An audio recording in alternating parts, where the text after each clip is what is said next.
Hii ni Taswira Viwanjani. Ujambo na karibu, jina langu ni Eustace Wamalwa.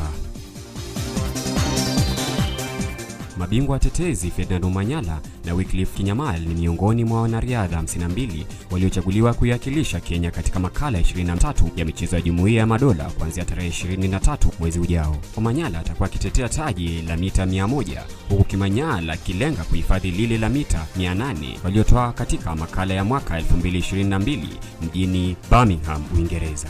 Kikosi hicho kilitangazwa na kukabidhiwa kwa kamati ya Olimpiki NOK siku ya Jumamosi kufuatia majaribio ya siku 3 uwanjani Nyayo. Kinajumuisha mabingwa wa dunia Faith Cherotich mwenye mbio za mita 300, bingwa wa dunia mwaka 2019 Timothy Cheroitich mwenye mbio wa mita 1500 na Lilian Odira mwenye mbio wa mita 800. Timu hiyo itaripoti kambini wiki hii kuanza mazoezi kabla ya kuondoka nchini mapema mwezi ujao kuelekea Scotland kwa makala ya 23 kati ya Julai tarehe 23 na Agosti tarehe 2.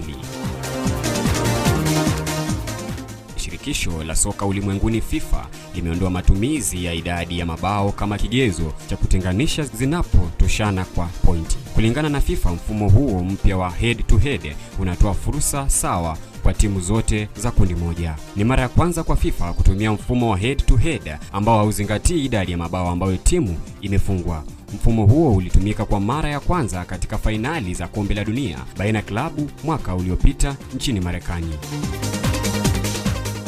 Na kwenye ratiba ya Kombe la Dunia ni kwamba France itakuwa inakutana na Iraq mwendo wa saa 6 usiku, huku Norway ikikutana na Senegal mwendo wa saa 9 asubuhi na Jordan ikikutana na Algeria mwendo wa saa 12 asubuhi.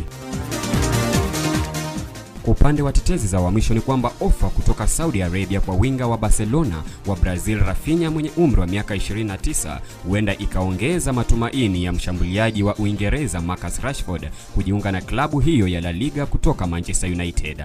Uchezaji mzuri wa Crescencio Somerville katika Kombe la Dunia ukiwa na uhalozi unaathiri matumizi ya Manchester United ya kumsajili, huku Paris Saint-Germain sasa pia ikimtaka winga huyo wa West Ham mwenye umri wa miaka 22. Manchester United wana nia kumuuza mshambuliaji wa Slovenia Benjamin Šeško mwenye umri wa miaka 23 msimu huu wa joto, licha ya Barcelona na Atletico Madrid kumtaka.